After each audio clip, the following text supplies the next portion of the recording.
you're going to love it. Okay? All right, there are two different purchasing types for Creative Cloud. You have Creative Cloud for individuals, and you have Creative Cloud for teams. So Creative Cloud individuals is great for students, teachers, okay, freelancers, but any sort of organization really should be looking at Creative Cloud for teams. Okay, let me run you through my reasons why. Creative Cloud for individuals, it's attached to the individual. Okay, so if I sign up for Creative Cloud for individual and my company's paying for it and I leave, the membership goes with me. I can't transfer it. Okay, with Creative Cloud for teams, as I've shown you, you had this website, and if I leave, all the IT manager needs to do is put someone else's name in. Okay? Next thing here is that Creative Cloud individual needs to be deployed and managed individually. You can't centrally update, you can't centrally deploy. If you buy 10 memberships, all 10 users need to download the software, all 10 users need to do their own updates. Okay, so IT really don't like that too much. Whereas Creative Cloud for Teams, you get the IT gets the control to centrally deploy and centrally control the updates. For individuals, you can't reach out for expert support. Okay? Whereas Creative Cloud for Teams, you can. You can reach out to Adobe and get help for product experts. Okay? So it's really focused at organizations, this. Okay? Not so much the students, the teachers, or the freelancer market. This is for organizations that buy Creative Cloud so that they have someone to reach out to when they have a question. Individual, you get 20 gig of storage. In the Teams version, you get 100. We feel that organizations that are using our cloud storage to store their content and share it out, okay, they are going to see, they're going to use 100 gig. Okay, that's more in line with what their usage will be. Okay, 20 gig, if you're an average Adobe user, isn't going to last very long, especially if you have video files. Okay, video files can be 3, 4, 5, 10 gig, whatever they are. Okay, so we feel that 100 gig is definitely more in line with what an organization would need and expect.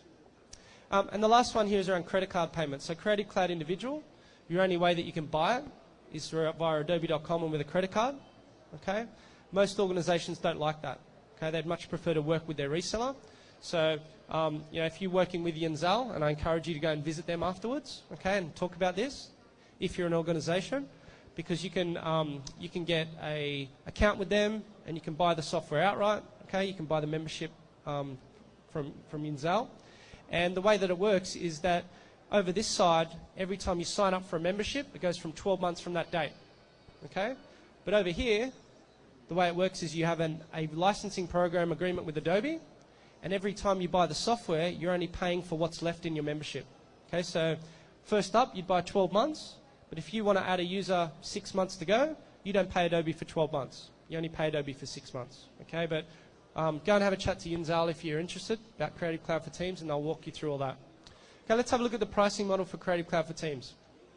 So the regular price is $70 US per month, and if you're buying it for the first time, it's $840 upfront for your first year.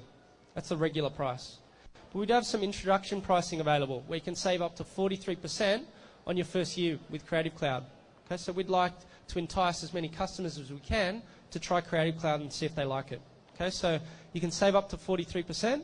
Go to Yinzal and they can walk you through the pricing and give you some formal pricing. This pricing expires at the end of August. Okay, so you've got a few months now to have a think about whether Creative Cloud is something that you would love, and you can jump along there and have a look. Okay, so $480. And the way that I talk to customers is that, you know, for less than a cup of coffee per day, your user, or you as a user, will have everything you need from Adobe. Access to the tools you need, all the updates, all the upgrades, tools, training, support, everything, okay, for just a couple of dollars per day, US. So if you're a new customer to Adobe, it's $2.30 per day. And if you're an existing customer and qualify for the promo, it's $1.31 per day. Because this is commercial and government pricing. We do have a special promo at the moment, and I haven't given you guys much time, okay, but just say you're looking at this presentation today, and you say, Brent, I absolutely love Creative Cloud, I want it right now. Okay, this promotion's for you. Because over the next week and a half, if you buy Creative Cloud, you'll get 43% off on your first year and 43% off on your second year. Okay, Yinzal have the details about that. You need to buy 5 licenses or more. Okay, but if you are interested in that, please visit their stand and they'll run you through it. Okay, but it is a very short-term promotion from Adobe and expires end of next week. All right, there are a lot of myths around Creative Cloud. A lot of people have a lot of things that they think Creative Cloud is and what Creative Cloud isn't. And I wanted to run you through the top ones that I hear when I'm visiting customers. First one is I need internet access all the time to use my apps. And probably the main reason customers think that is they think that Creative Cloud runs in the cloud. And it does to a degree, okay? But the applications still run on the desktop with the same performance that you used to, okay? What runs in the cloud is not the apps, the tools and services run in the cloud, okay? So it's called Creative Cloud, but there's no difference between CS3, CS5, CS6 in terms of where they run and Creative Cloud, because they still run on the desktop, okay? Now, if you're using Creative Cloud for Teams, what it does is once every 30 days, it polls our server and says, does my IT manager still want me to have the software? If the answer is yes, it just keeps working. If the answer is no, their software turns off, okay? So once every 30 days, it needs to connect. What it does do, though, is it does allow you to go offline. So if you want to go to Africa, take pictures of lions, there's no internet in the desert, okay? The software will run offline for 180 days. Okay, so if you're not going to check your email, look at any websites, the software will run offline for 180 days. But you've got to be truly offline, okay?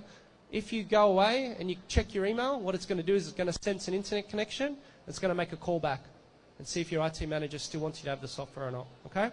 So that one's busted. Myth 2, Creative Cloud is the same as Creative Suite. Hopefully if you've been listening this morning, you would know that that's not the case, because this is design standard, okay, for apps. Design and Web Premium adds the web tools, Master Collection adds the video ones, but Creative Cloud is a lot more than just the desktop apps, okay? So I'm going to call this one busted as well. I have to store my files in the cloud, okay? Busted. There are a lot of companies that don't want to store their files in the cloud for any number of reasons. That's okay.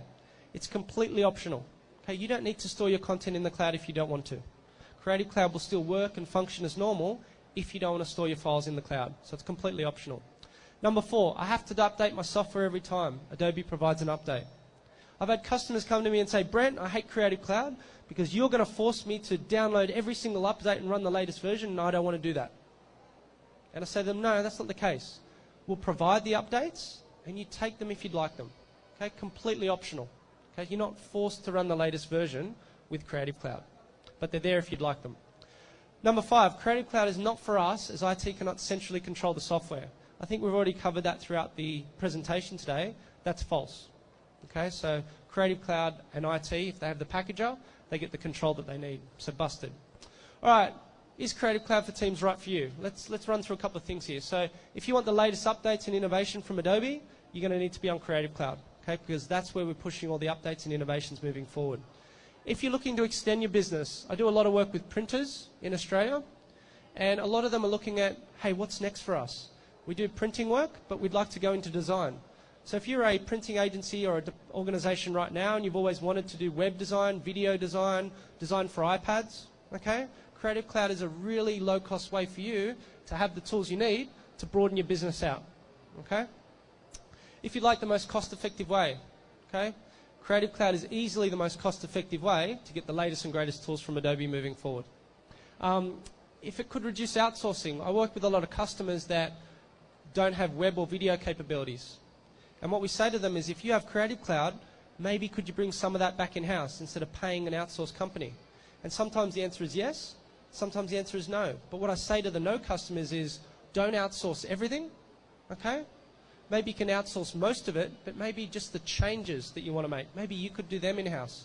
Because most outsourcing companies charge for the changes as well. Because if they have the tools, maybe they could make some small changes themselves. Workflow bottlenecks. If you're working with customers that are sending you the latest files, you're going to need to be on Creative Cloud, because there's nothing worse than getting a CS6 or a Creative Cloud file and you can't open it because you're on CS3. Okay, so a lot of customers are going to Creative Cloud to have the latest version so they can open all the files, but also make sure that everyone's on the same version so there's no file compatibility issues. Workforce that can contract or expand quickly. Okay, a lot of customers are going to cloud where they have a flexible workforce. So I have a big project, I need 5 people really quickly. In the old world, that would cost 10,000 US for the Adobe tools. In the new world, it only costs $2,000, $2,500 US. Okay, so really allows people to scale up and down as they need to and as their business requirement needs them to. Much easier way to manage your Adobe software, we've covered that off. Compliances, no problem with Creative Cloud. Don't have to worry about it anymore. If you've got software being transferred between users, don't have to worry about that, because, as I said, if you have the software, and I want to take it away from you, I don't need to uninstall it from you. I can give the software to you, take it from you.